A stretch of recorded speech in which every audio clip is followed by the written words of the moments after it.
Hey everybody, so we have another major signing to talk about that took place yesterday, and this one involves the Philadelphia Flyers, who have signed forward Kevin Hayes to a 7-year contract worth $7.14 million per season. And now Philly traded for Hayes last week from Winnipeg, and once he was traded to the Flyers, it made all the sense in the world that the Flyers did that for a reason. They were planning on signing him. They were planning on keeping him, and they did. There was a clear positional need in Philadelphia where they needed a second line center and some more center depth. And they have over $30 million in cap space, which is more than enough for them to do it. So once he got moved to Philly, it was obvious to me that Kevin Hayes was staying in Philadelphia. However, this deal is absolutely massive, and much like the Jeff Skinner and Erik Karlsson deals, I think it's way too much. 7 years for a 27-year-old center, so he's going to be 34 when this contract is up. And he had 55 points last season. Over $7 million a year for 55 points. And that was his the only time in his career he's gone over 50 points. Every other year he's been in the 30s or 40s. So what are we really getting here from Kevin Hayes? I just think these deals that are being handed out are just way too big. If you want to give Kevin Hayes $7 million a year on a 3-year deal and try and win now, then sure, I can see that. But this is a 7-year deal. And yes, Philadelphia has the cap space right now. They've got loads of it. 5 years from now, Philadelphia might not be in the same cap situation that they are right now. So this deal could end up really hurting them down the road. And again, like I said with the Skinner deal and especially with the Karlsson deal, this, the length is just what kills me, because we've seen it time and time again where guys get these really, really big, long contracts, and by the end of them, they're not worth half of what they're getting. Corey Perry just got bought out by the Anaheim Ducks. Corey Perry, one-time 50-goal scorer, league MVP, elite player in the league at one point, just got bought out of the last 2 years of his contract, in which he was making over $8 million per season, because he hasn't had a 20-goal season in 3 years. I don't understand, and this is the status quo now. This is becoming the norm in the NHL. 7 or 8 year deal. Massive money. We'll worry about the issues later. These contracts have buyout written all over them. They have buyout written all over them by the end. And I think you're going to probably see that with Erik Karlsson as the injuries continue to pile up. It's possible with Jeff Skinner. Jeff Skinner gets $9 million a year for 63 points. Now you have Kevin Hayes getting over $7 million a year for 55 points. Kevin Hayes is a good player. He is not a great player. He is a good second-line center. He's not a great second-line center. He's not a guy that I think will ever hit 70 points in a season. I think 60 or right around 60 will probably be his max. And that's what he is. If he has a really good season, you might see him get into the low 60s points-wise.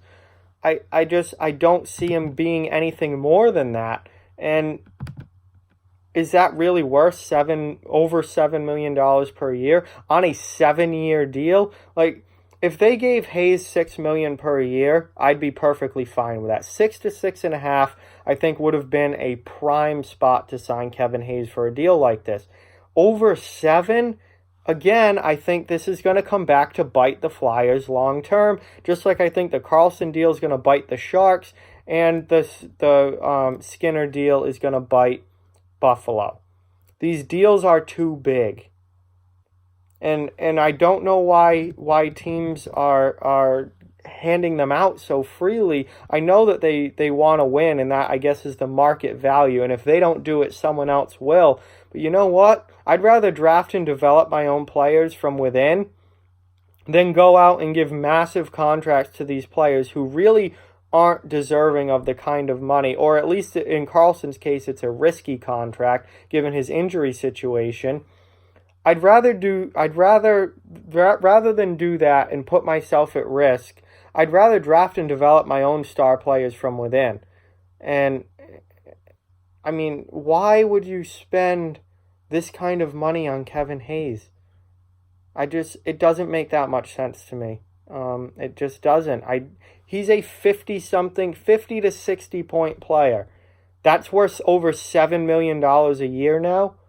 No wonder all these teams are in cap hell. Look at Toronto, look at Winnipeg, look at Tampa Bay. These teams are in salary cap hell because they give out too much money to players. And now you're seeing San Jose. San Jose is in cap hell right now, and they just gave Karlsson that massive deal. They're already in cap hell. Buffalo stinks, so it's not a problem for them yet because they're pretty terrible. And the Flyers, have loads of cap space right now. That doesn't mean they will forever. What happens when you have to sign Carter Hart long term? What happens when Sanheim and Haig and Konechny and Nolan Patrick all need new deals?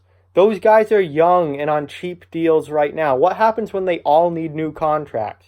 You end up in the same situation that Toronto is in right now. And you're going to have Kevin Hayes on the book, who at that point is going to be like 30, making over $7 million a year, and will give you probably 50 points a season. That's a problem. These long-term giant deals are going to be a problem in the long term. The teams can do them now, and they can win with them now. But 3, 4, 5 years down the road, these deals are going to be problems. And I bet you some of them are going to end in buyouts. Because we've seen it time and time again. And Corey Perry's contract is just the latest example. Somebody getting way too much money for what they're actually worth, getting a massively long deal, and then they get bought out for the last 2 years because they turn into absolute garbage. Patrick Marleau's deal, getting paid way too much for what he's actually worth at this point in his career. Still now Toronto's in a situation where they either have to trade him or they're going to end up buying him out because they don't have salary cap space. And the teams that hand out deals like this are going to end up in big time cap trouble long term, and I see that happening again with a lot of these deals that have been these big deals that have been given out so far this offseason. You know who got a great contract? Jordan Eberle. That is an A-plus deal. 5 years, $5.5 million per year for the Islanders to keep Jordan Eberle. That is a grade A deal for New York. $5.5 million, that's a great cap hit for somebody like Eberle. Jeff Skinner, $9 million per year. Jordan Eberle, $5.5 million per year. Give me Jordan Eberle every single time. That's a smart deal from the Islanders' standpoint. Giving Jeff Skinner $9 million, not a smart deal. Giving Kevin Hayes over $7 million, not a smart deal in my mind. I think these contracts are getting way too big. They're way too long, and all of these teams are going to regret these deals by the end of them. It's going to come back and bite them in the ass by at least a few years down the line, and they're going to regret it, and way too much money and way too long of contracts. The length is what kills me, is being thrown around right now. If this was a 3 or 4 year deal, fine. 7? Come on. 7 years? You have him locked up against your salary cap now for the next 7 years. You don't know what that team's going to look like 7 years from now. You don't know if that team's going to be good, if they're going to be terrible, if they're going to have to, be trying to sign other players. You have locked him up now for 7 years at over $7 million per year. Again, if it was 6, fine. 7 years, $6 million per year for Hayes, solid second line center, fine. 7.14, way too much. So, again, I am not liking a lot of these big contracts that are being thrown around. I think they're too big, they're too long, and they're going to come back and bite these teams in the ass come the end of these deals. And they're going to end, some of them are going to end in buyouts. They're going to, just like Corey Perry's just did. they're going to end in buyouts. So that's my opinion. With that, like, comment, share, subscribe, follow on social media. All those links are down in the description below. If you'd like to further support the channel, the links to our Patreon and merchandise store are down in the description as well. Keep spreading the word about this channel. Let's keep this thing growing. We are on our road to 1,000 subs. Help get us there, please. Thank you so much for watching. Hope you enjoyed the video, and I'll talk to you guys soon.